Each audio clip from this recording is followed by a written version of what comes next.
晨2点，女孩被一群混混拖入了无人的小巷，身上的衣服也已经被褪去了一半，躺在地上的她眼睛空洞无神，仿佛已经知道自己今晚的结局了。而唯一在场的你却在不远处喝着啤酒，想起不久前你追了5年的白月光，突然发来消息说要接受你的表白。可等你来到 KTV 后，他却说是玩大冒险输了。心灰意冷的你独自来到路边喝闷酒，怎料却看到几个混混将一位少女堵在街口。尽管女孩哭着向他们求饶，但换来的却是混混们的一顿毒打。原本你不打算多管闲事，可当你看到混混准备对女孩做活塞运动时，你终是忍不住吐出一句脏话：妈的，真是一群畜生！环顾四周后，你捡起地上的空酒瓶便朝着他们冲去，趁其不备，你用酒瓶放倒2人，接着快速抓住女孩的小手，向着远处跑去。不知跑了多久，你们来到了一处无人的街道。你喘着粗气看向一旁的少女，之前没仔细瞧，现在一看也难怪那2个流氓会盯上她。只见女孩那金雕玉琢般的脸蛋绯红绯红的，再加上她的白色衬衣被雨水打湿，里面白皙的皮肤若隐若现。女孩注意到你那静止不动的眼神，她立即露出谨慎的目光，并朝着一侧退了退。站在原地的你有些尴尬的笑道：赶紧回家去吧，大晚上的一个女孩子在外面不安全的。说完，你从兜里掏出一沓湿漉漉的零钱放在她的手上，怎料你刚想转身离开，就感觉衣服好像被什么东西给勾住了。等你回头看去，却发现女孩正双手拽着你的衣角，并且眼神中带着一些恳求的说道：那个，你能不能借我1万块钱？我很快就会还给你的。这时你揉了揉耳朵，自己没听错吧？这女孩居然会向一个陌生人开口借1万？你有些疑惑地打量着狮子大开口的女孩，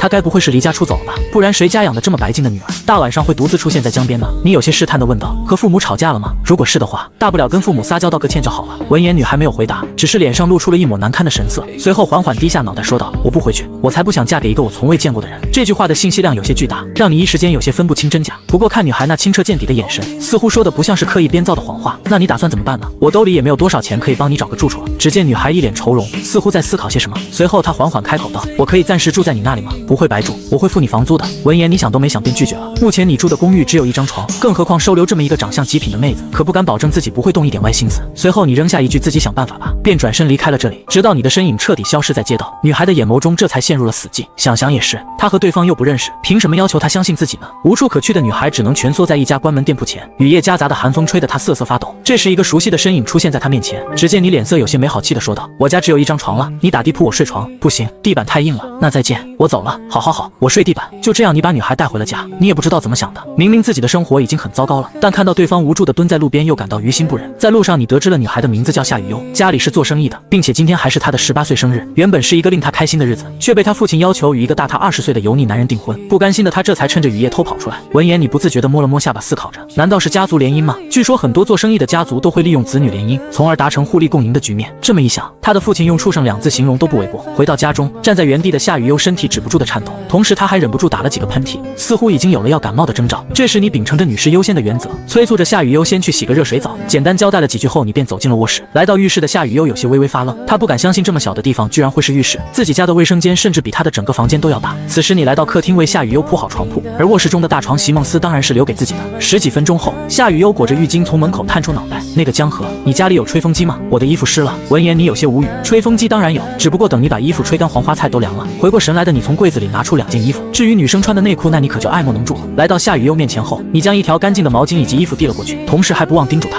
穿被雨水淋湿的衣服会得皮肤病的。说完，你便转身走上楼睡了起来。毕竟今天的你实在是太累了。隔天睡醒的你忍不住伸了个懒腰，走出房间后，你注意到客厅沙发上正躺着一个女孩，看样子昨晚发生的事情不是梦啊。此时的夏雨优还没有睡醒，兴许是太热的缘故，她身上大半的毛毯都被踢开在一旁，露出那双漫画般的玉腿。你笑着拍了拍脑袋，还别说，这睡姿还挺别致的。回过神来的你上前为她盖上毛毯，甭管她热不热了，再不盖上你就该发热了。洗漱完后，你在桌子上留下了200块钱，并在纸条上写下一句早点回家，钱就不用还了。随后你就骑着一辆小电驴出发前往工作的地方。只不过你下班回家后人傻了，只见夏雨优躲在鞋柜拐角处，有些警惕地探出脑袋，看到他还没有离开，你有些诧异地说道：你怎么还没走啊？夏雨优在看到你出现的瞬间，刚准备迈出来的身子又怯怯地缩了回去。进门后，你看着一旁耷拉着脑袋的夏雨优，刚想说出质问的话，怎料又被你憋了回去。无奈你只能用平缓的语气询问道：难道你真的不打算回家了吗？闻言，夏雨优摇了摇头：那你也不能一直住在这里啊，你就不怕我对你做不好的事情吗？说完，你便用一种猥琐的眼神上下打量着他：你不会的，因为你是个好人。夏雨优虽然嘴上这么说，但其实内心的真实想法却是你要做坏事的话，那他就用嘴咬你，实在不济就跟你用拳头过2招。毕竟他以前可是学过跆拳道的。站在原地的你自然不知道这些，倘若知道了，指不定会来上一句：这是歹徒兴奋喵喵拳吧。此时夏雨优拍着身前那36D的柔软说道：就1个星期怎么样？到时候我会把所有的花费都还给你的。你有些无奈地摸了摸脑袋，最后还是选择了妥协，只因眼前女孩的遭遇实在令你感到同情。接着你从房间拿来了纸和笔，你出了一份协议让夏雨优签字，免得到时候被他反咬一口。而夏雨优则是有些幽怨的点点头。这场面怎么和以前看的动漫剧情不一样呢？按理说这个时候他不应该悉心照顾自己吗？然后两人渐渐在相处中产生了美妙的情感。回过神来的他感到脸颊一阵羞红，自己到底在想些什么呢？签完字后，你让他拿出手机拍照留个备份，怎料夏雨悠却尴尬地搓着小手说道：“那个，我的手机被一个老登偷了。”原来在夏雨悠刚抵达这座城市的时候，碰巧他在车站遇到了一位老奶奶，对方说他联系不上孙子了，想要借他的手机打个电话，然后他的手机就被顺走了。在他去找老奶奶的时间里，随身携带的行李也被偷了。听完了他的经历，你不禁暗叹道：怎么会有这么倒霉的孩子呢？这时身旁夏雨悠的小肚子不争气地响了起来，而你则是瞥了他一眼后便转身来到厨房。半小时后，夏雨悠望着那色香味俱全的饭菜，不禁擦了擦口水，随后更是一口气吃了4碗米饭。没一会的功夫，他就把所有饭菜洗劫一空。而你则是一边收拾一边没好气地说道：小姑娘肚子看着不大，胃口倒是不小，这饭量都快赶上猪了。怎料夏雨悠就只听进去猪这一个字，他就这样气鼓鼓地走到你面前，望着眼前奶凶奶凶的一小只，你只感到有些好笑，怎么想打我还是想咬我，同时还不忘将手臂的肌肉展示出来。自尊心受损的夏雨悠被激怒了，张开小嘴露出2个秀气的小虎牙，直接咬在了你的手臂上。可刚准备用劲时，他却想起你刚刚为他做了一桌子好吃的，于是就没忍心咬下去。此时房间的画风变得有些奇怪，原本的咬因为迟迟没有用劲，反倒更像是含着一般。反应过来的夏雨悠慌忙松开嘴巴，可令他没想到的事情发生了，他的口水居然拉丝了，这顿时让夏雨悠的脸蛋红了一片，他恨不得找个地洞赶紧钻进去。你看到场面有些尴尬，于是便急匆匆地走进厨房，而夏雨悠则是紧张地站在原地不知所措，眼睛还时不时地偷瞄正在厨房洗碗的你。他应该不会以为我是故意的吧？我那样算不算亲他了？那岂不是我的初吻就这么没了？他就这样耷拉着小脑袋，很是郁闷地来到客厅，一屁股坐了下来。不久后从厨房出来的你，看到夏雨悠正聚精会神地看着电视，你原本打算过去凑个热闹，怎料你刚一坐下，夏雨悠就尖叫着将双手死死挡在胸前。你要干嘛？刚刚只是个误会，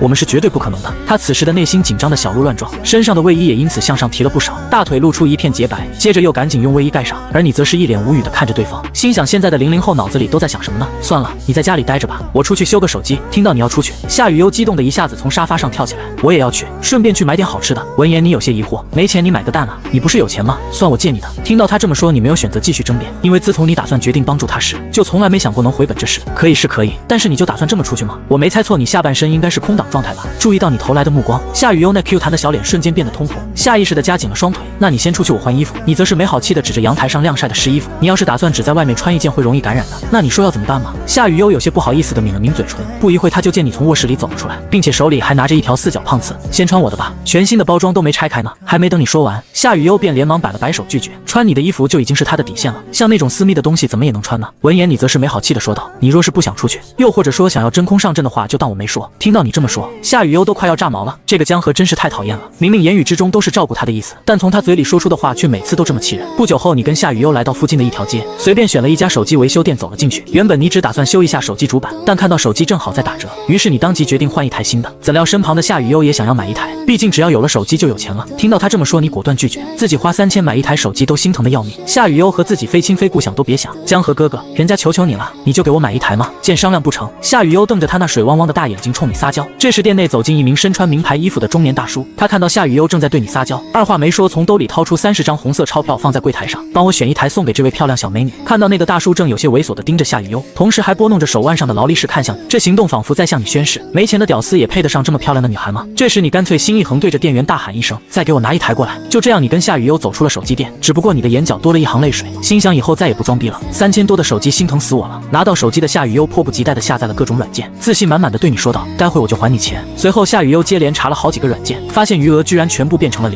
自己存了10几年的零花钱就这样全都没了。夏雨悠急得都要哭了，没了钱他怎么付你房租，怎么还手机的钱？看到他马上就要施展水魔法，你有些安慰地摸了摸他的脑袋，再跟我说说经过。2分半钟后，真不知道该说夏雨悠单纯还是蠢，手机被老登偷了就算了，关键是他的密码还是1234567，你现在最好的选择是报警，还有机会找回来的。不行，绝对不行，只要报警我父母肯定会找到我的。夏雨悠跟个拨浪鼓似的连连摇头，总不可能一直让我养你吧？说完你看向一侧，发现夏雨悠正用楚楚连人的眼神望着你，你别担心，记账要还的，我倒并不担心他是个骗子，毕竟谁家18岁的女孩看个花园宝宝还能哭得像只小花猫，假如自己真被骗了就当买个教训了。你没有再继续多想，随后带着他去买了几件新衣服以及女性穿的内衣什么的。回到家后，你将东西放在桌子上，扭头看向夏雨悠说道，你先洗还是我先洗？闻言夏雨悠神色带着慌张，什么你先洗我先洗？你要做什么？以身偿还是绝对不可能的，刚刚他才对你产生那么一丝好感，现在听到你这么说，心里的好感瞬间就没了，这家伙果然是个色胚子，你不洗我先洗了。说完你就这么自顾自地走进了浴室，毕竟你早就习惯对方那天马行空的想象力了。这个时候夏雨悠才从脑补的画面中反应过来，是自己误会了江河吗？原来他是这个意思。不过江河也有错，谁让他没事总是盯着自己的腿看呢？别以为我没发现。等到夏雨悠洗完澡后，他看着那件白色衬衫还有灰色4角裤，他嘟着小嘴开始始发愁外面买的衣服还没洗，自己洗的衣服还没干，真的只能穿原来的衣服吗？这时在卧室的你听到楼下没了动静，大概知道是夏雨优已经洗完澡了，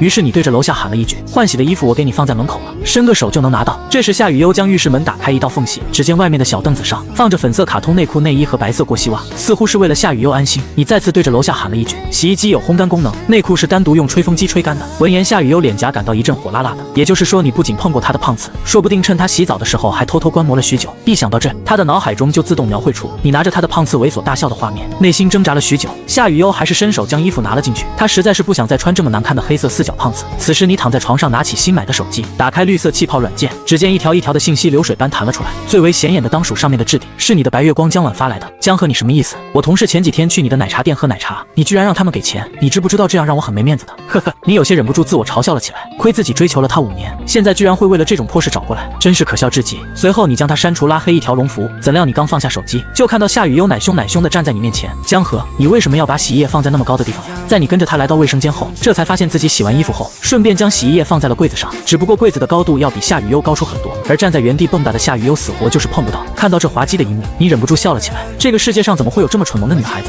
难怪她被骗了手机又丢了行李，人家没把她这个人带走，就已经要感谢对方了。江河，不许笑我！夏雨优羞红着小脸直跺脚，她快速踢掉脚上碍事的大码拖鞋，接着光着脚丫子就朝楼上冲去，她一定要咬得你哇哇直叫。来到床尾，夏雨优一记虎扑瞅准你扑了上去，这时你早有所准备，身子快速从被褥中间抽了出来，躲到了床沿边上。扑过去的夏雨优落在空调背上，没等她有所反应，身子就被你用被子全部包裹了起来，只露出一个脑袋。江河，你个狡猾的混蛋，放我出来，我要和你单挑！夏雨优一边挣扎一边撂下狠话。这时你摸着脑袋笑道：是你自己扑进来的，可怪不了我，求求我，我就放你出来，你休想！见夏雨优龇牙咧嘴凶狠狠的模样，你一只手摁着被褥，一只手朝被褥下方摸索过去，没一会就摸到了夏雨优光溜溜的玉嘴，伸出2根手指头开始挠夏雨优的脚板心。江河，你个大坏蛋，好呀好呀！就这样挠了2分半后，夏雨优终是忍不住向你求饶：别弄我啦，我错了，我可以放你出来，但你要保证不报复我。好的好的，我答应。这时你迅速弹跳闪开，同时松开揪住被褥的手，犹如一只窜天猴一般跑去了楼下，以免夏雨优翻脸不认人真来咬你。随后从被褥中挣脱出来的夏雨优面如桃花，肩膀上的发丝凌乱不堪，长这么大还从来没有人敢这么欺负她呢，居然挠她脚板心。不过隔天你就因为这事后悔了，兴许是昨天的打闹让夏雨优出了一身汗。等你下班回家后，就注意到地铺上蜷缩着一道倩影，紧紧裹着毛毯，娇躯微微发颤。察觉到不对劲，你赶紧打开灯查看，只见夏雨优整个俏脸如同被开水烫了一般发红。你伸手摸了一下额头，果然是发高烧了。江河，我好难受，感受到额头上的触感，夏雨优微微睁开双眸，她绯红着小脸，张着小嘴呼吸着，宛若一只病态的小奶猫。这时你慌得满头大汗，我带你去医院。随后你将浑身滚烫的夏雨优扶了起来，放在背上，赶紧离开了家。你就这么站在马路边上等了好几分钟，都没见到一辆出租车的影子，只因你住的这个地方不属于热闹地段，一般晚上出租车都不喜欢从这过。这时身后的夏雨优声音微弱的呢喃着：江河，我冷。闻言你慌忙用手拍了拍她的小腿，提醒着：别怕，我这就带你去医院。想到这，你拖住夏雨优的小腿，朝着医院徒步跑去。就这样你一路来到急诊科，医生，快来看一下他！你那着急的声音在急诊科盘旋着，立即就引来了一大批的护士和医生。在医生简单查看了一下后，这才松了一口气，说道：目前还不是很严重，你先把他放在观察室床上。好，你不敢耽搁，赶忙将夏雨优带进观察室。医生叫来护士测量体温后，发现已经烧到了39.8摄氏度，温度再高一点确实就严重了。随后医生便开始了一系列的检查。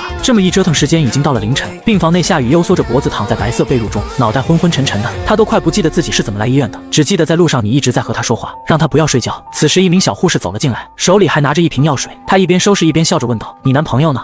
他不是我男朋友。闻言，夏雨优惨白的脸上涌现出一抹红晕，这已经不是第一次有人误会你们的关系了。难道自己和江河看起来就这么像情侣吗？想着想着，他的脑海中不禁浮现出你的脸庞。呸呸呸，我怎么能喜欢江河呢？而一旁的小护士则是八卦道：应该暂时不是男朋友吧？我看他那么紧张的背着你冲进急诊科，慌张的不得了，就差大声喊救命了，搞得我还以为是有病人要抢救呢，把我们吓了一跳。我们真的不是情侣了。夏雨优还想找点借口，但一时也想不出来。随后小护士便不再多言，笑着离开了观察室。没一会就见你提着几个袋子走了进来。见夏雨优精神还不错，你松了一口气的说道：大晚上没什么吃的，给你买了一碗馄饨暖一暖。你一边说着一边将碗递了过去。夏雨优发出软软的声音：江河，我手没力气。见状你一脸无奈的笑道：那我喂你吧。你虽说是一脸嫌弃，但双手却始终是没停下来，从碗里挖出一颗馄饨，小心翼翼的吹了吹递到他的嘴边。夏雨优盯着你看了好一会，这才回过神，赶紧避开目光，张开樱桃小嘴美美吃着馄饨，并且还时不时偷偷打量着你。刚刚那护士姐姐说的话还在他耳边回荡，随即他便鬼使神差的说了一句：江河，你是不是喜欢上我我了。夏雨悠含住一颗馄饨，腮帮子微微鼓着，一脸期待模样看着你。问出这个问题，他就后悔了。万一你这个时候和他表白，那他应该怎么办？要不要答应呢？闻言，你则是有些开玩笑的说道：“你要是嘎了，谁还我钱啊？”果然，江河就是怕自己不还钱给他，看来是自己想太多了。夏雨悠只能大口大口吃下几颗馄饨，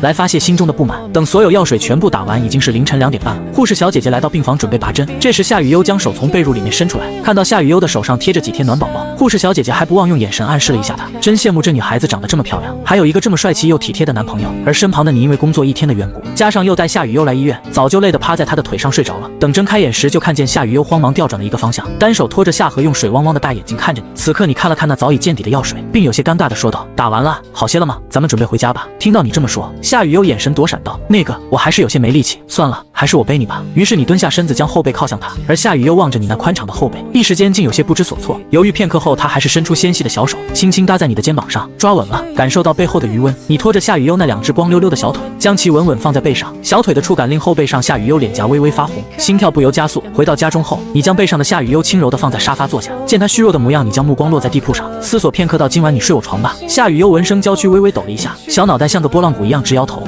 不行不行，尽管你认识挺好的，但感情这种事情得一步步发展，怎么能一下子就睡在一起呢？”你看着眼前坐在沙发上气鼓鼓的一小只，不禁让你感到有些好笑，心想这小姑娘脑袋被烧傻了吧？你没有多想，将虚弱的夏雨悠安顿在卧室后，接着便来到沙发上睡了起来。2个半小时后，硕大的雨点猛烈地敲打在窗户上，一道划破天际的闪电浮现。这时你的耳畔传来一道发颤的声音：“江河。”闻言，你立即掀开被窝，打开灯就朝楼上跑去。“雨悠，你还好吗？”见他半晌都没有回应，于是你伸手将被子缓缓掀开，映入眼帘的是蜷缩成团的一小只，并且盈盈泪水还在眼眶里面打转。他扭过头看着你说道：“求求你别走，别怕，只是打雷而已，我就在旁边，哪也不去。”隔天，夏雨悠有些惺忪地睁开眼睛：“臭江河，坏江河，你怎么在这里？”昨晚的一幕犹如走马灯般在他的脑海中回荡，好像昨晚是自己让江河别走的爱。我居然和江河睡在了一起，我是不是不干净了？她不禁想起之前好闺蜜开的玩笑，说是男女同处一床就会怀孕，那自己岂不是会怀上宝宝？完了完了，难道我要当妈妈了吗？夏雨悠就这样目不转睛地打量着你，心想江河当孩子的父亲也不是不可以。仔细这么一看，其实也挺帅的，就是年纪带了点。不过相处下来，他能感受得到，江河总是在不经意间关心着他。装睡许久的你见外面没有啥动静，忍不住眼眸裂开一条缝隙，这一看正好与夏雨悠视线对视在一起。你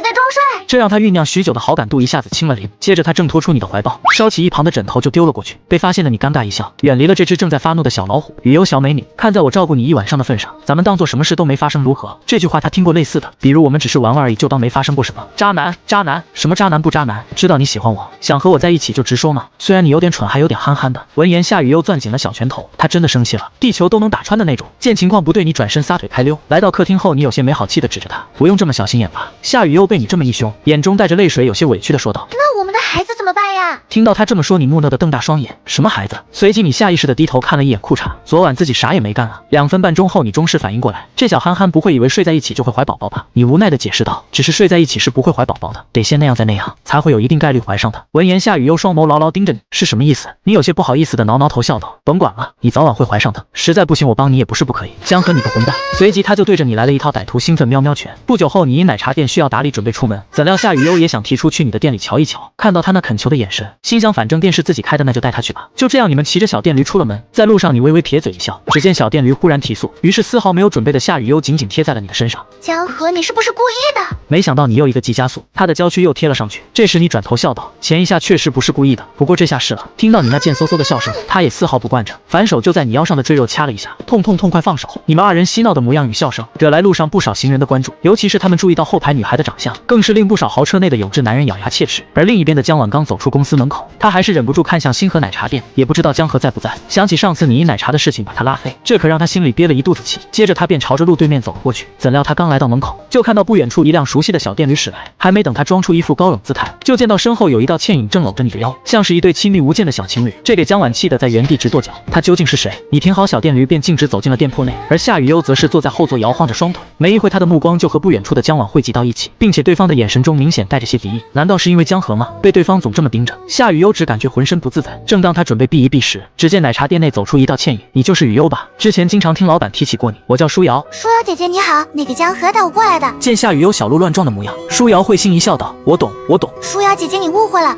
我只是暂时住在江河家里而已。什么？还同居了？舒瑶眼睛瞪得像铜铃一般激动的惊呼道。夏雨悠连连摆手解释，可怎么感觉越解释越乱？这时他赶忙转移话题，手指着不远处的江婉说道：“舒瑶姐姐，你认识他吗？刚刚他就一直盯着我看。”舒瑶看到不远处的江婉后，脸上露出一抹难看的神色。那是江河的前女友，一个令人恶心的女人，和咱家雨悠比起来差了10万8千里呢。闻言，夏雨悠转头看向正在忙碌的你，不知为何他竟有些心疼，联想到你当初躺在江边喝闷酒的场景，心想在那期间一定是发生了什么伤心的事情，被你照顾这么久，内心的小九九提醒他要为你做些什么。只见夏雨悠抿着嘴唇，径直朝着江婉走去，随即用软糯糯的声音说道：“我想拜托你一件事情，请你以后离江河远一点。”站在远处的舒瑶感到一阵头大，这软糯的声音哪有一点杀伤力啊？听到他这么说，江婉的内心极为不平静。你是他什么人？有什么资格说这话？而这时你也发现了夏雨悠正和江婉站在一起，于是你急匆匆的便朝那边赶去。原地的夏雨悠听完江婉的话，沉思了良久，最后鼓足勇气直面江婉道：“我是他女朋友，请你不要再欺负他了。”这一句话犹如晴天霹雳一般直击3个人心口，尤其是刚走到夏雨悠身后的你，近乎是定在了原地。好一会过去，夏雨悠见江婉没有要回答他的意思，他有些紧张的刚想离开，怎料刚转身就撞进你的怀中，这可给夏雨悠吓了一大跳。他怎么会在这里？那刚刚他说的话岂不是全被他给听见了？江河他说的是真的吗？江婉的声音中掺杂着些许愤怒。这时你突然拉住夏雨悠柔软的小手，没错，她就是我女朋友。说完你便带她转身走进店中，而江婉站在原地缓了好一会才失落的离开。等来到奶茶店后，夏雨悠看到今天客流量居然这么大，于是她二话不说穿上员工服忙了起来。而对于刚刚发生的事情，你跟她谁也没有再提起过，毕竟实在是太尴尬了。下班后，只见你手里拿着一杯芋泥波波走了过来，喝点这个提神。见到芋泥波波奶茶，夏雨悠两眼直放光，捧着奶茶小嘴忍不住嘬了一口，脸上瞬间洋溢起满足的笑容。与此同时，你推来小电驴，拍了拍后座，撇嘴一笑，上车。闻言，他使劲点了点头，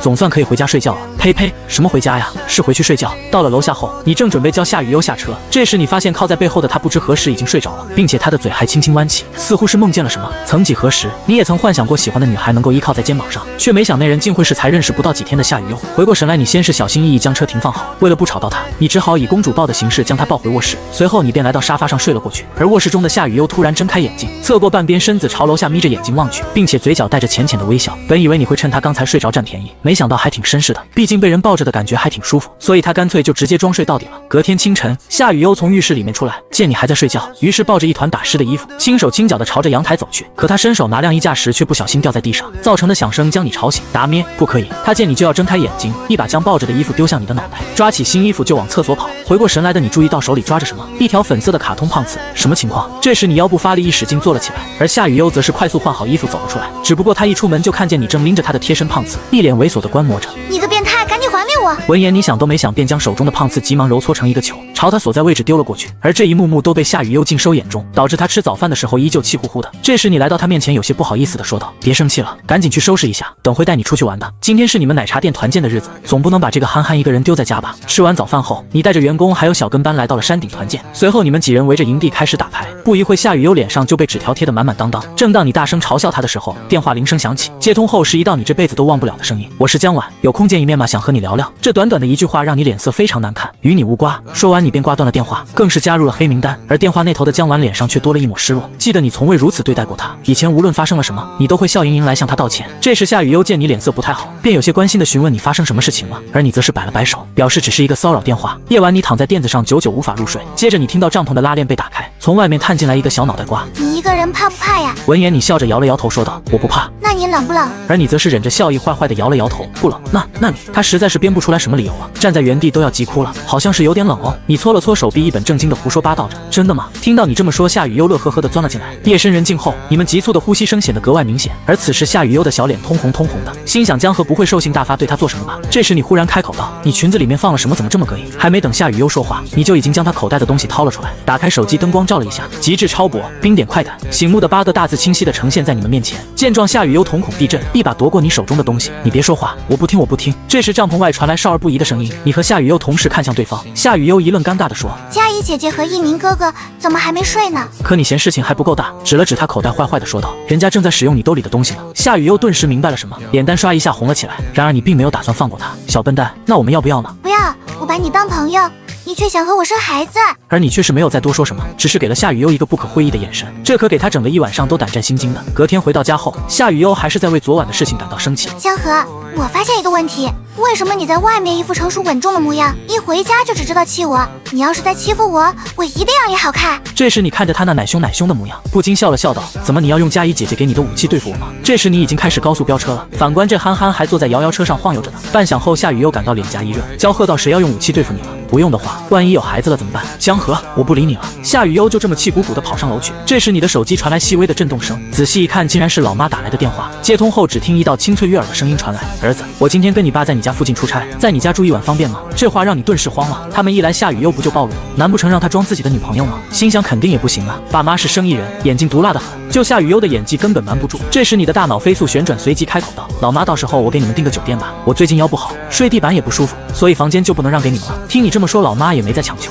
可正当你以为事情解决了的时候，怎料这时阁楼上却传来夏雨悠的呼救声：江河，我头发卡在衣服里面了，你快来救救我。这时老妈有些疑惑地询问道：儿子，你那边什么声音？没有，我在看电视呢。我先挂了。你只感到一阵头大，还好及时挂断了电话，否则就完蛋了。接着你快步跑上楼检查一番，轻轻地将夏雨悠的头发弄了出来，紧接着又在网上订了个很远的酒店，贵不贵无所谓，主要不能距离这太近。得救了的夏雨悠尽管依旧露出奶凶的样子，但还是忍不住询问：你刚刚在和谁打电话？这时你笑道：跟我妈打的。听到你这么说，夏雨悠不禁想起刚刚的一幕，那她不会听见我声音了吧？应该没有，还好我及时挂断了电话。那就好，那就好。听到你这么说，夏雨悠这才松了一口气。不过他们应该很快就到这了，说是来这里出差。听完这话，夏雨悠有些慌了。他们不来吧？那我要不要搬出去住呢？没事的，我已经安排他们先去酒店住了。原本你是想说来了就坦白呗，虽然现在还没有正式向夏雨悠表白，但你在心目中已然把他当做了唯一。可考虑到夏雨悠一时间未必能接受，心想还是不说了。可是我这样是不是不太礼貌？闻言，你捏了捏他软乎乎的脸蛋，小傻瓜，我们才认识多久？你紧张也是正常的。等你准备好了，我再带你去见他们。夏雨悠就这样双手插在胸前，说不定到时候我就不喜欢你了呢。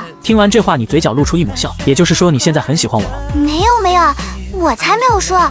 夏雨悠慌忙摇摆着小手，企图跳过这个话题。这时你看了看时间，心想父母应该也快到了。随后你站起身来到楼下，对着夏雨悠说道：我先出门了，有事就给我打电话，等我回来给你带好吃的。而这时楼上被褥之中探出半个小脑袋，红着小脸朝向楼下笑嘻嘻道：我要吃糖炒栗子。离开公寓后，你打车来到2点半大酒店门口，掏出手机给老妈打去电话。电话刚拨通，只听见后面传来亲切的平唤声：仔仔，我们在这。片刻，只见一辆天蓝色跑车停在了酒店门口。你凝神一看，有些惊讶，这不是最近网上讨论热度很火的小马苏八吗？不是还没发布老爸老妈哪里弄来的？这时老妈顾诗诗踩着高跟鞋兴奋地跑了过来，跟个小朋友似的抱住你，上手捏了捏你的脸蛋，说道：儿子，看样子最近小日子过得不错呀。妈，你快下来，好多人看着呢。你有些尴尬的左顾右盼，本来老妈就瘦瘦小小的不显老，这么亲密的举动，人家不得以为是姐弟恋啊。这时你转移话题，看向身后的小马汽车，老爹你怎么换车了？闻言江大壮挑眉一笑，最近拿下一个大单子，赚了点小钱，这车是甲方送的，就是颜色花了点。可以啊老江，半年不见出息了。只听当的一声，一个糖炒栗子敲在你的脑瓜子上，怎么跟老子说话的呢？这时老爹轻笑一声，从兜里取出一把钥匙丢了过来。上次生日你不是说想要这个吗？现在送给你了。接过钥匙后的你满脸震惊，老江你没干什么违法的事情吧？这么大方，不要还回来，我还舍不得呢。算了算了，只要渠道干净，那我就勉为其难接受了。随后的时间，你陪着父母逛了逛周边，在你准备回去的时候，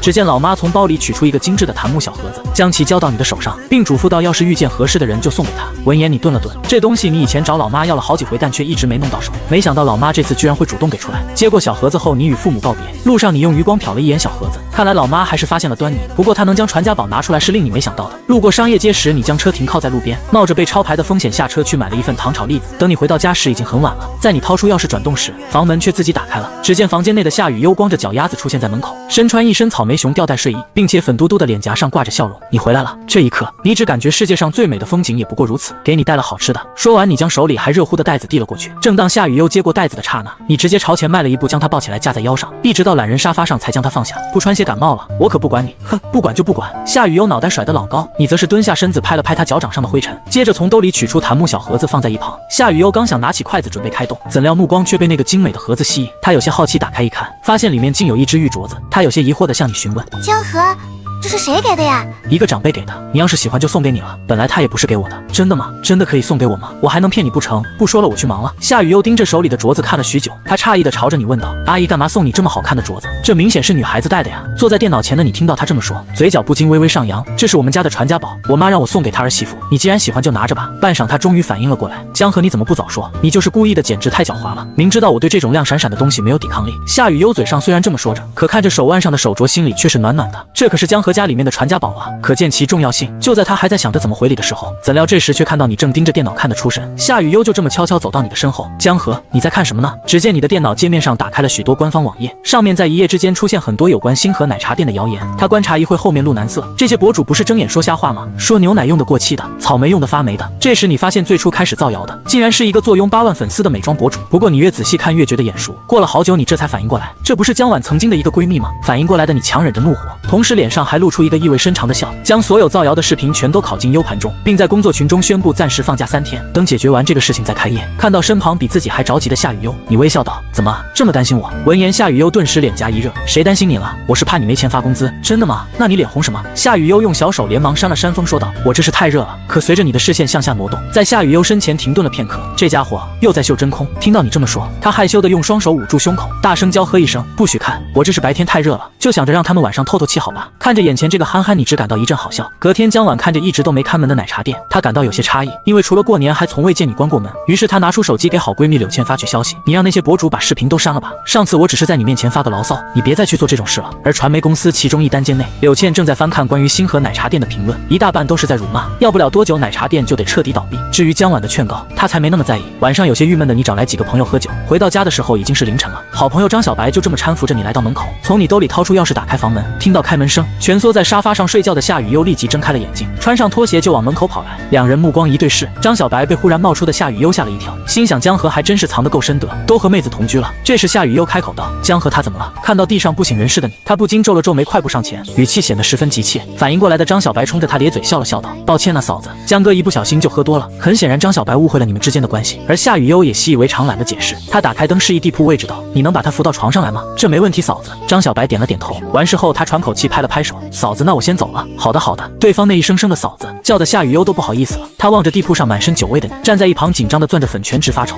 毕竟从小都是别人照顾他，他哪里会照顾别人。经过一番思想挣扎，他硬着头皮蹲下身子，奋力将你那脏兮兮的 T 恤脱下，接下来是裤子。他忐忑般朝着绳结伸出手，当触碰到时他宛如触电一般缩了回来。我究竟在做什么？我怎么能去解一个男人的裤子？可望着你这凌乱的模样，他一咬牙狠下心来，闭上眼睛就朝裤带子抓去，心里默念看不见看不见。因为闭上眼睛一个不注意就抓错了地方，他脸上泛起一层红晕，索性睁开眼瞅准裤带子所在位置，迅速将其解开。雨悠，你皱着眉头低声呼唤着，声音不大，哪怕就在旁边的夏雨悠都没有听见。于是他俯下身子想要听清楚说的什么，忽然你右手猛然间落在他的柳腰上，轻轻一拉，这导致他直接扑进了你的怀里。雨悠，你别走好吗？你的一字一句他听得格外清晰，他以为是你在装睡，伸手在你的腰上狠狠捏了一把。正当夏雨悠得意微笑时，可见你却是一点反应都没有，心想不是在装睡吗？他梦见了什么？是怕自己离开吗？不知不觉间他嘴角流露出甜滋滋的微笑。江河，明明你这么讨厌，总是欺负我还占我便宜，可为什么我还是一发不可收拾喜欢上了你？渐渐的他朝着你额头缓缓靠近，粉唇轻轻在上面点了一下，又如同触电般躲闪开来。清晨你艰难地撑开眼皮，环顾四周，自己是怎么回来的？低头间你瞪大了眼睛，发现下身一丝不挂，除了胖次以外全被扒了。难道是夏雨悠吗？这房间内也只能是他了。你的嘴角微扬，不禁流露出笑意。这小蠢货平时生怕自己占他便宜，没想到这次居然这么贴心，这不得好好奖励一下。你从床上快速起身，清洗一番，开始制作早餐。相处这么久，夏雨悠喜欢吃什么你大致都清楚。见夏雨悠睡醒了，你笑着招手道：赶紧洗漱，今天有你爱的汤圆小丸子，冷了就不好吃了。夏雨悠乖巧模样点着头，她的脸颊微微发烫，感觉现在这样就像是一对恩爱的小情侣。男朋友做好早饭等着女朋友，平淡又甜蜜。饭后你独自一人出了门，手里拿着之前收集的资料，来到了律师事务所，将所有证据提交了上去。而最终的结果也没令你失望，通过中间人的协商，最终造谣的一个都没跑掉，加起来一共赔偿了12万左右。不过这还得是你高抬贵手的结果，并要求那几名主播分别发了一条澄清视频，这样一来奶茶店的名气不但不会受损，反而会更上一层楼。不过这里面只有柳倩不接受赔偿，说是势必要和你继续斗下去。在你将这个消息告诉夏雨悠后，她很是激动地说道：太好了，那奶茶店是不是又能重新开业了？夏雨悠激动地站了起来，眼眸之中好似有星星闪烁一般。闻言你则是会心一笑道：怎么，你是怕奶茶店倒闭，我养不起你不成？哼，谁要你养啊？我还不是怕你破产，到时候得去捡垃圾。夏雨悠就这么别过脸去，但还是不难看出他听到这个消息很高兴。不过开业这个事情还是得等一下，我想着把店铺装修一下再重新开业。就这样，你带着夏雨悠来到装修公司。这时负责人拿着一沓资料客气地递了过来，老板你可以看看，这里是所有的装修风格。接过资料后，你并没有着急看，而是将其送到夏雨悠面前，你看看哪个好？思索片刻，他拿起资料认真挑选起来。毕竟江河将这么重要的事情交给自己，那就绝对不能辜负他的信任，一定要挑一个超级无敌好看且适合奶茶店的设计出来。过了许久，夏雨悠挑选出几款他觉得最合适的版型，将这几款分别指给你看。仔细看了一会，你冲夏雨悠竖了个大拇指，说道：眼光真不错。那是，也不看是谁挑的。他就这样得意地昂着脑袋，心里更是美滋滋的。这时你转身看向一旁的负责人，补充到奶茶店的名字要改一下。负责责人点了点头，老板你想改什么名字？就叫雨见奶茶吧。等会我付完定金，把装修日子就定在明天。离开装修公司，夏雨悠感到一阵好奇，为什么要改名字？之前那个名字不挺好的吗？你沉默片刻，实话实说道：星河这个名字是之前江婉起的。夏雨悠好似明白过来，但直觉告诉他好像没这么简单。只见他停下脚步，瞪着水灵灵的眼睛看着你，江河，你快说嘛，这名字是什么含义啊？夏雨悠张开小嘴，露出2颗小虎牙，一副凶巴巴的模样朝你冲来。别闹，有警察！一听这话，夏雨悠立即化身乖宝宝，并且小眼神还在左顾右盼。片刻四周不见任何动静，他顿时明白又被骗了。这哪有什么警察叔叔？夏雨悠很生气，银河系都能打爆的那种，而你此时已经趁机跑了。夏雨悠也攥着粉拳紧追上去，两人你追我逃嬉闹的动静吸引不少路人，不禁流露出羡慕的眼神。开庭的日子马上就到了，柳倩找了所有可能帮到自己的人，可得知事情的原委，没人愿意掺和进来。这场官司几乎没有多大悬念。一审结果，柳倩造谣污蔑属实，被判了1个月，累计还要赔偿差不多3万元。钱虽然不多，但能让柳倩进去待一段时间反省反省。忙完官司的事后，回到家的你便收到舒瑶那边打来电话，他告诉你雨见奶茶店借着这波热度涨粉3万，并且数量还在往上涨。好多粉丝都在问你为什么要改雨见这个名字，有什么特殊含义吗？闻言你则是摸头笑道，哪有什么特殊含义，就是随便起的。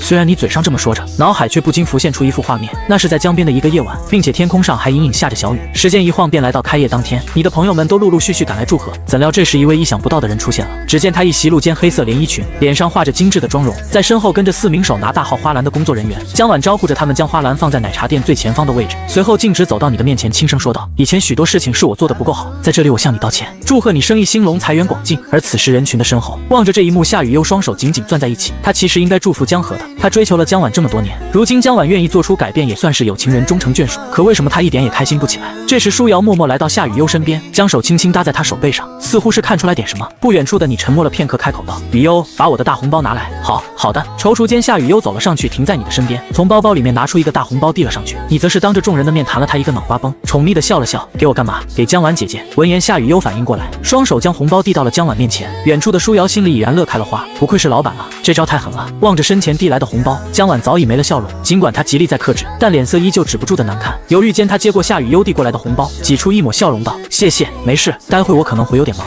恕我招待不周。听到你这么说，江婉也明白了其中的含义。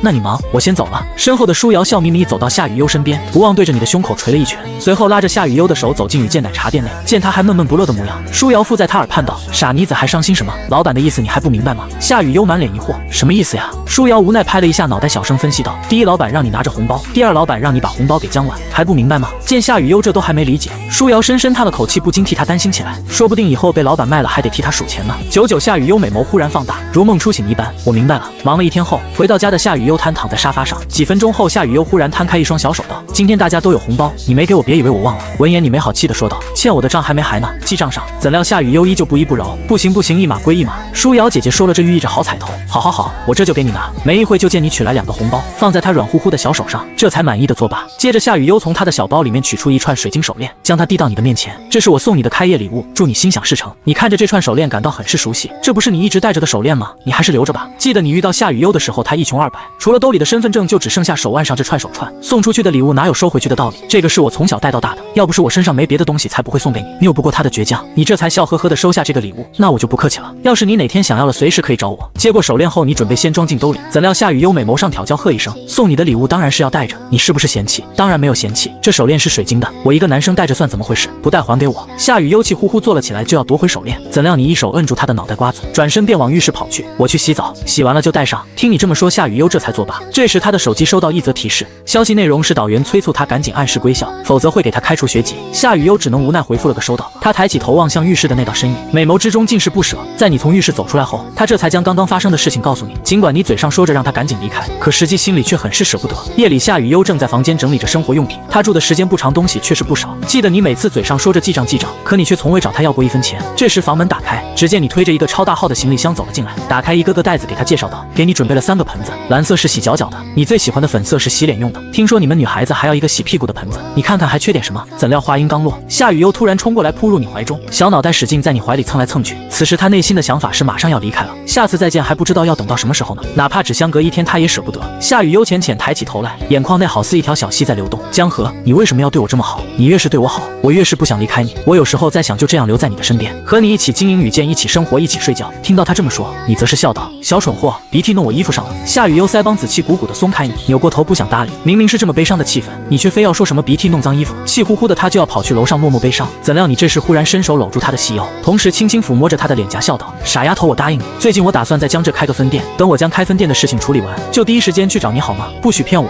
否则我就咬你。”没问题，我答应你。不久后，坐在客厅喝茶的你看到夏雨悠一闪而过，并且手里似乎还抓着什么。十几分钟后，浴室门缓缓打开，江河，你喜欢吗？你仔细一瞧后，口中的热茶直接喷了出来。雨悠，你干嘛？只见夏雨悠不知从哪搞来一双嗨丝，配上她那刚出浴白里透红的脸蛋，你差点一个没忍住就给她办了。好在理智战胜欲望，你快步起身拾起懒人沙发上的毛毯，将她全身包裹起来。怎料夏雨悠的脸上却露出一抹失望道：“江河，你不喜欢吗？舒瑶姐姐说过，男生就喜欢女孩子穿嗨丝啊。”闻言，你一脸窘迫的嘀咕道：“我是喜欢，问题是你大晚上怎么忽然想起要这么穿？”怎料夏雨悠却扭扭捏捏的说道：“我想和你留下一点美好的回忆，这也是舒瑶教你的吗？”你这时已经做好明天教训舒瑶一顿的准备了，而夏雨悠则是瞪着纯真的大眼睛看着你。这个是我在网上查的，如果你不喜欢，我还有白丝、黑白双煞也可以。网上说这样可以拴住一个男生，所以我也想拴住你。闻言，你心中不禁暗骂，这又是哪个三观扭曲的博主说的？看到他那有些委屈的样子，你直接走向前来，一把将夏雨悠揽入怀中。放心，我们不会分开的。隔天，你准备带着夏雨悠在市里好好玩上一天，同时还打算在今天向她告白。不久后，你们来到玉华山脚下，还没等夏雨悠走出停车场，就看到远处有一道身影笑盈盈的走过来。夏雨悠见到那人，兴奋地迎了上去：“佳怡姐姐你好啊！”闻言，沈佳怡笑道：“你今天好漂亮啊！”说完，她走到夏雨悠身旁，在她脑袋戴上一个兔耳朵发箍。“小美女，送你个礼物，戴上这个可好看了。可为什么佳怡姐姐你没有？”夏雨悠疑惑地询问道：“我的那个坏掉了，你这个我不太喜欢。”这时，沈佳怡冲着你比了一个大拇指，示意一切按照计划行事。这时，夏雨悠回头想让你也看看，怎料一转头却发现你早已不见了踪影。这时，沈佳怡开口道：“咱们上山吧。”江河说是去半山腰的台子上买水去了。尽管夏雨悠感到一阵不对劲，但也没再多想。在爬山的途中，夏雨悠遇上了一对中年夫妇，他们忽然停在夏雨悠的面前，面带微笑将手中的2朵粉色玫瑰递到她手上。“小美女，这个送给你。”闻言，夏雨悠愣了愣，接过鲜花，礼貌地开口道：“谢谢阿姨。”然而中年夫妇才走没多远，一名身穿运动服的姐姐就朝着她跑了过来，将2朵粉色鲜花递给了她。“小妹妹，送给你。”越往上走越是如此，直至她都快抓不下，只能够双手抱着。在来到一处平台后，只见上面聚满了不少人，尤其是看到手捧鲜花走上来的夏雨悠，众人目光齐刷刷看向了她，眉眼弯弯含着笑意。记得不久前，有位男生拿着几十朵鲜花走了上来，一朵送给他们，另一朵希望他们能送给一个头戴兔耳的女孩。看到现场这么多人都在看着自己，夏雨悠有些手足无措地抱着鲜花。此时不远处的人群传来一阵喧哗声音，只见你手捧着一束玫瑰来到他面前。“雨悠，我这个人不太会说话，也没有谈过恋爱，可自从遇到你之后，我坚定了一件事情，就是我不想错过你。你愿意做我女朋友吗？”这时人群中不知道哪个男生笑呵呵大喊道：“我愿意。”围观的群众听后笑声一片，接着陆陆续续有人开口道：“答应他。”此时夏雨悠的脸颊通红，他看了一眼不远处的沈佳宜，正在为他加油打气。这时他才反应过来，什么头饰坏掉了，什么去买饮料了，都是假的。回过神来，他的目光与你对视，仿佛眼里此刻只剩下了彼此。他没有过多思考，朝着身前迈出小半步，将脑袋轻柔地停靠在你的胸前，而你的嘴角扬起浓浓的笑意，温柔地将身前的娇躯搂入怀中。从此刻起，夏雨悠就是自己的女朋友了。接下来的几天，你带着她去了很多好玩的地方，拍了很多照片留作纪念。然而离别的这天终究还是来了，你为她订的票是早上的，天微微亮就起来做好早饭，给夏雨悠收拾好所有需要带的东西，而夏雨悠却一直闷闷不乐的，整个人不像以往那般活跃，眼角下有着一圈淡淡的灰纱，显然昨晚没有睡好。你牵着夏雨悠来到进站口，距离发车还有近1个小时。你在手机备忘录中为她写下很多注意事项，并提醒她不懂的时候记得拿出来看一看。怎料你刚想松开夏雨悠的手，可她却是迟迟不愿放开。这时的夏雨悠眼眶已经是红红的一片，不过缓了一阵子后，她还是将手给放开，因为她不想让你担心。接着转身一步步朝着进站口走去。时间一晃3天过去，异地恋的感觉很痛苦，你们每天都只能通过视频看看对方，而在这次你却突然开口问道：“对了，雨悠，你家里人最近有没有找你？”等了好一会，他这才回了2个字：“没有。”闻言你沉思了片刻后说道：“你还记得你父母的电话吗？我去跟他们沟通一下，我会好好跟他们说的。”听到你这么说，夏雨悠显得有些犹豫。我爸很凶的，他要是知道你肯定会大发雷霆。不过他踌躇了片刻，还是将父母的电话分别发给了你。隔天清晨，你来到公园长椅坐下来，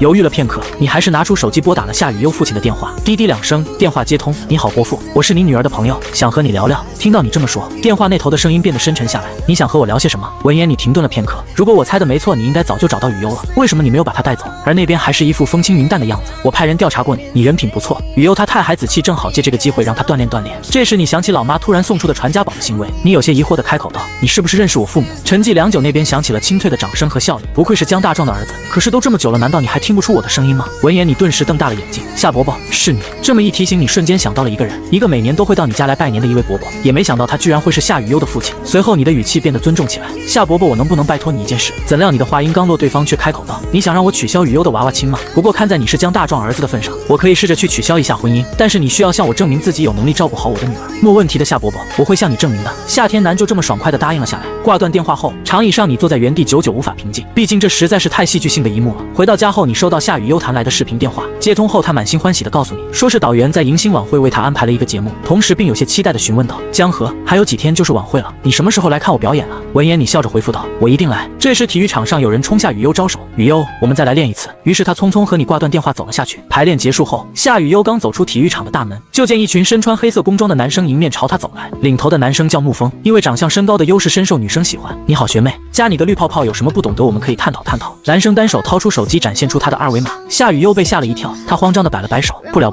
我还要赶回宿舍。”随即他抓住一个空隙，急匆匆溜走。而体育场门口几人还站在原地。沐风望着逃走的夏雨优，嘴角不禁勾勒出一抹弧度。这女孩果然与众不同，他很是喜欢。时间一晃，很快便来到晚会前几天。你收拾完行李后，便出发前往江浙，一路长途跋涉来到两人约定的见面地点。你的目光四周扫视，寻找夏雨优的身影。来之前就说了不用来接，但他还是请了假过来。没一会，你就看到站在不远处的夏雨优，那身水手服加嗨丝的穿搭，引得无数男人驻足观看。怎料这时你身旁的男生不禁大声夸赞：“我靠，那个女生好漂亮！”你原本是想直接走过去，但听到这话，你还是忍不住对着那个男生说道：“喜欢就去要个联系方式啊！”男生摇了摇头，就这种级别的女孩，怎么可能看得上我这种屌丝？你要是去的话，说不定还有30%把握。你露出犹豫的神色，然后说道：“那我去试试。”说完，你便径直朝夏雨优所在位置走了过去。原地男生见状瞪大了眼睛：“不是哥们，你真上啊！”你就这么穿过人群走到他的面前，温柔地开口道：“等久了吧？”夏雨优摇了摇脑袋：“只要是等你多久都行。”看到这一幕，那男生忽然瞪大了眼睛：“不是哥们，我和你心比心，你把哥们我当狗耍呀！”回到酒店后，你突然就迎面将夏雨优抱了起来，拖着他的屁股径直朝着卧室走去。此时夏雨优大脑一片空白，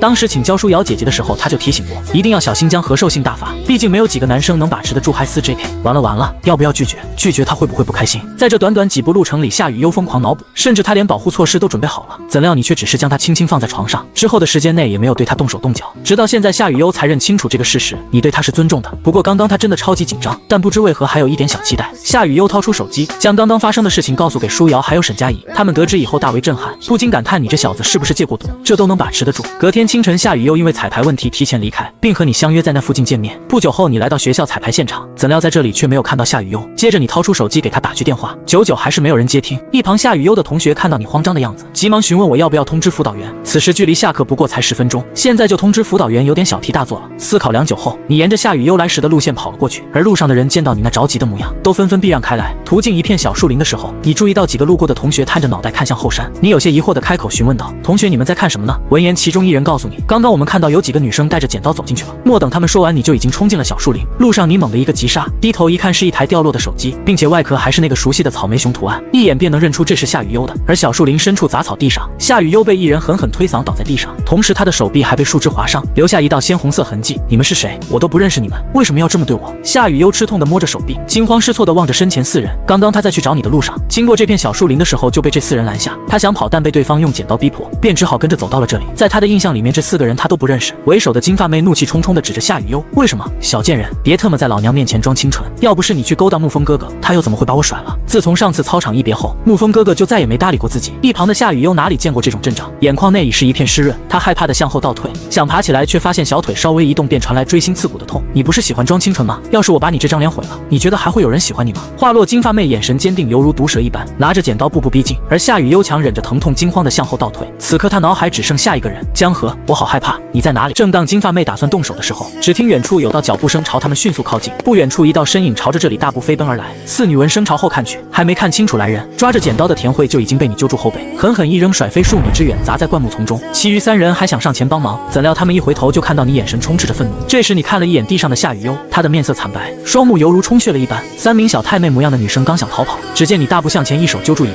至于剩下一个，后背上则是多出一道鞋印，被狠狠踹在地上，摩擦着树叶滑行了数米。大哥，我们知道错了，都是田慧叫我们来的，我们啥也没干。你右手边上的小太妹人都快被吓傻了，她们好歹也是女的，这男的简直不把她们当人看了。闻言，另一人连连点头，眼泪哗的一下就流出来了。他们的话音刚落，你甩手将2人放下，狠狠砸在地面上。小太妹本以为你是打算放他们离开，这时只听身后传来冷冰冰的声音：“我让你们走了吗？”听到你这么说，2女犹如被定格了一般，趴在地上不敢挪动分毫。刚刚这人的凶狠他们已经见识过了，就算想跑肯定也跑不过他。不到2分半的时间内，一个砸进灌木丛没了声音，一个瘫在地上犹如烂泥，剩下的2个已经快尿裤子。不久后，你颤抖地转过身，快步来到夏雨优的面前，在你靠近的刹那，一双灰沉沉的手立即就将你抱住。本就眼泪汪汪的他哇的一下委屈大哭起来。江河，你终于来了！听着夏雨优害怕的声音，你只感到心都要碎了。现在的你真恨不得把这4人当蚂蚁踩死。都说龙有逆鳞，触之必死，那夏雨优就是你的逆鳞。只见你温柔地抱起他，狰狞的脸上强行挤出一抹微笑，细声细语开口道：“道：“别怕，有我在，谁要是敢伤害你，我就弄死他。”夏雨悠就这么两眼汪汪地看着你，他一直以为你是一副温文尔雅的模样，没想到因为自己居然会变得如此可怕。刚刚你动手的模样连他都吓到了，就更别说其他人了。他望着眼眸之中充斥着戾气的你，坚强地露出一抹微笑：“我没事，你别再动手了。比起这4人受到惩罚，我更希望你的能好好的。”闻言，你点了点头，说道：“我听你的。”过了一会，辅导员带着一众保安快步跑来，看到一片狼藉的几人，他的脸色要多难看有多难看了。可你不管这些，将身上的外套脱下来盖在夏雨悠肩膀上。这时，夏雨悠的同学白灵英跑上前来，其他几名保安则是去查看4名同学的状况。“雨悠，你没事吧？”白灵英关切地询问道。夏雨悠并不是那种坚强的女孩子，每次受到委屈都会向你诉苦，但这次她只是摇了摇头，泛白的嘴唇挤出一抹微笑：“我没事，还好江河来了。”白灵英大概猜到什么情况，踌躇地叹了口气：“先去医院吧。”没过多久，小树林发生的事情很快在整个校园传播开来，没一会功夫，网上便涌现出一大波的视频与图片。学校的公关迅速出手，想要将这事平息下来，但他们还是小看了网络的传播速度。而医院内，你则是一直陪在夏雨悠身边，寸步不离。医生在经过检查后告知，只是有点轻微的擦伤，休息2天就好。闻言，你这才重重地松了一口气。但另外4人就没这么幸运了，最轻的2个人后背上都被抓出一大片淤青，被踹的女生有轻微的内脏出血。至于主谋田慧，她是最惨的。灌木丛有一块裸露的石头，落地的一瞬间，她就昏了过去，脑震荡、肋骨骨折，浑身到处都是伤，后背更是一片青紫。医生得知这一切都是那轻伤女孩身边的男生所为，也是不禁倒吸一口凉气。他行医这么多年，还是头一回见到男生打女生这么狠的，真就没把对方当人看。这时校长于广华赶来，他有些急切地走到夏雨悠的病床前：“雨悠同学，你没事吧？”夏雨悠摇了摇头，笑道：“身上的伤并无大碍，只是自己刚刚被那几人吓到了。”而你在一旁一直握着他的手，仿佛知晓他的心事一般，寸步不离。这时身旁的于广华看向你：“江河，你跟我出来一下，我有事跟你说。”出了病房，于广华将你带到角落处，皱着眉头说道：“你这次有点太冲动了，按照这趋势，就算是防卫，也肯定会被认为是防卫过当了。可这种事情你又怎么会不知道呢？自己根本就没有想那么多。现在冷静下来，想想当时的自己也真是挺可怕的。一会警察到了以后，你先积极配合，最好是能协调，否则对你将来的人生会有很大的影响。”于广华有些担心地叮嘱道。闻言，你点了点头，说道：“知道了，谢谢您的提醒。”话音刚落，门口就传来警笛的声音，只见几名高大的民警走了进来，初步了解事情缘由后，接着就要把你带回警察局调查。怎料病房内的夏雨悠听到这话，鞋子都没穿就从病房跑了出来，挡在你的面前阻拦道：“警察叔叔，是他们先拿剪刀逼着我去小树林的，江河只是为了保护我才伤到了他们，无论多少赔偿我都愿意赔付，只要你们不带走他怎么都行。”民警有些严肃地开口说着：“我们自然会调查清楚。”这时你走到一旁，握住夏雨悠的手，跟没事人似的展颜一笑：“只是去谈个话，我马上就回来。”“不要，那我跟你一块去。”夏雨悠牢牢抓着你的手，说什么也不愿意撒开。你虽然有些为难，但看他坚定的眼神，也知道自己拦不住他，只好让他一起跟着民警去警局接受调查。另外还带走了2名只是后背伤着的女生。当你们抵达警局门口，只见一道熟悉的身影向你们走来，仔细一看，正是夏雨悠的父亲夏天南。夏雨悠见到来人有些慌张，紧握着你的手不由得有些颤抖。夏天南快步走了上来，着急地查看道：“雨悠，你没伤着哪里吧？”闻言，他摇了摇脑袋，笑道：“我没事。”简单查看一番，夏天南这才松了口气。他站起身子，看向一旁有些发愣的你，一脸严肃地朝你走了过来。只不过现在的你有些愧对于夏天南，记得自己信誓旦旦答应他一定会照顾好雨悠，怎料现在却让他遇到了这样的危险。这时夏天南在你的胸口位置不轻不重地捶了一下，同时脸上挤出一抹笑容：“事情原委我都知道了，是个爷们，老老实实接受调查，剩下的事情交给我去摆平。”听到父亲这么说，一旁的夏雨悠娇躯不由放松下来。刚刚他都做好挡在你身前的准备了，生怕父亲会对你动手。不久后，你们进入了警察局内，夏天南招呼身后几人留在这里，他则是上了一辆小金人汽车，同时接通一则电话：“孩子们现在都好好的，没什么大碍，只是小江可能惹上麻烦了，我现在去解决一下。”闻言，江大壮这才松了一口气：“人没事就好，你这儿子以前我倒是看走眼了，要是放在我们那个年代也是个狠人。”江大壮就这么乐呵呵地回复道：“也不看看是谁的种。”而另一边，你在录完所有笔录后，民警便将你一个人留在房间里面。时间流逝，直至凌晨，你坐在空荡荡的房间里，带着几分苦笑，从未想过有一天会被留在警局。对于法律，你还是略知一二的，自己的手段肯定会被判定为防卫过当。若对方不愿意调解，至少也要进去待一段时间。一旦进去，档案将会被终身记上一笔。不过对于这件事情，自己并不后悔。当时情况紧急，但凡晚来个几秒钟，雨悠都有可能受到终身无法挽回的伤害。也不知道雨悠怎么样了，一个人怕不怕？被这么折腾一下，肯定被吓得不轻吧。想到这里，那沉静的眼眸中再次闪过一丝戾气。这时走廊处传来一阵的脚步声，你顺着声音的方向抬头看了看，是夏伯伯还有夏雨悠，并且他们身旁还跟着几位民警。此时夏雨悠着急的目光在四周寻找，当看到你坐在不远处的椅子上后，他的眼眶顿时一红，朝你奔了过去。江河，爸爸说没事了，那几人都接受调解，马上我们就能回家了。接着一名年长些的民警过来打开锁，简单的冲你交代了几句，待会只要签个字就行了。在你从审讯室缓缓走出来后，门口的夏雨悠一头扎进你的怀里不肯撒手，而你原本僵硬的脸颊上露出一抹温柔微笑，轻轻搂着怀里的美人，拍了拍她的后背安慰道：“傻丫头，我这不是没事吗？”闻言，夏雨悠的脑袋又是一阵蹭，就是紧紧的抱着你不放手。一旁的几个民警看着这一幕，不禁在心里感叹这对小情侣感情真真好。事情的原委他们都清楚了。身为男人，看到自己心爱的女孩受到伤害，冲动一些也是正常的，只不过该使用法律武器的时候还是得利用起来。身后夏天南看着相拥的二人，深吸一口气，自家唯一的宝贝白菜被人拱了，他当然是心疼，但雨优能遇上一个能为他豁出命的男人，对他而言又何尝不是一种欣慰呢？这时你擦了擦夏雨优眼角的泪痕，灿然一笑，人家警察叔叔还等着下班呢，咱们就别占这地方了。夏雨优轻轻点了点头，伸手牵住你的手，十指相扣，紧紧握着。出了警局，你有些不好意思的朝一旁的夏天南开口，夏伯伯虽然不知道你用了什么办法，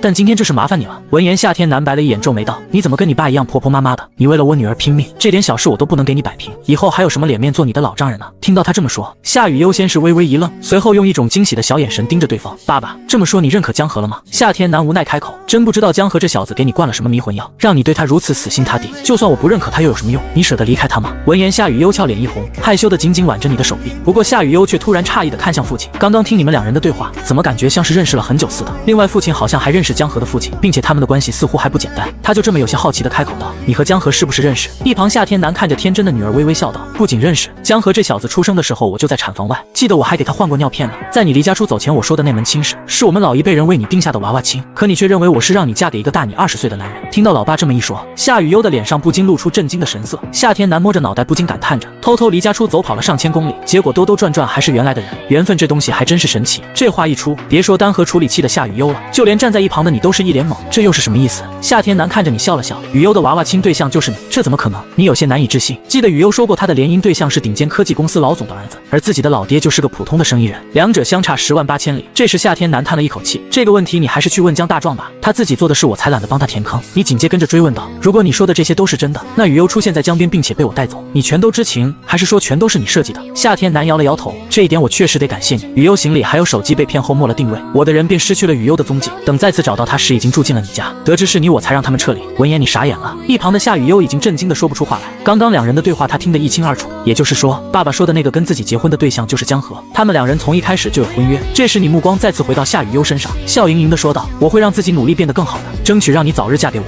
闻言夏雨优的脸上泛起一抹红润，谁说要嫁给你了？他才刚刚弄清楚情况，就听到爸爸和江河提起嫁人的事情，现在他整个小脑袋都是乱乱的，唯独心里是甜甜的。你要是不嫁给我，那我就做你一辈子的男朋友了。不要，我不要你一辈子做我男朋友。怎料你却还想继续挑逗一下他，随即俯下头笑着开口：又不嫁给我，又不让我做你一辈子男朋友，那你想要我做你什么？闻言夏雨优羞怯的垂下头，我还没想好，等我想好了再告诉你。回到家中后，洗漱完的你们相拥在一起，久久无法入睡。这时夏雨优突然坐直身子，舒服的贴靠在你的胸膛上。江河，你答应我一件事情好吗？以后就算我遇到危险了，你一定要冷静。怎料你却直接回绝，这件事我不答应。听到你这么说，夏雨优瞬间坐直了身子，并有些气鼓鼓的指着你说道：必须答应我。可你却再次摇了摇头，任何事情我都可以答应你，但唯独这件事情不行。每当我看到你有危险的时候，脑子剩下的只有一片空白，只想将所有威胁你的东西全部清除。蓦然间，一张粉唇将你的嘴唇完全封死，久久无法打开。刚刚你的眼眸中还略带戾气，下一秒就变得温柔起来。你揽着夏雨优的柳腰，目光炽热地望着他，另一只手犹如自动导航一般落在一团柔软上，而夏雨优则是羞答答地低垂着脑袋说道：那个江河，我们要做吗？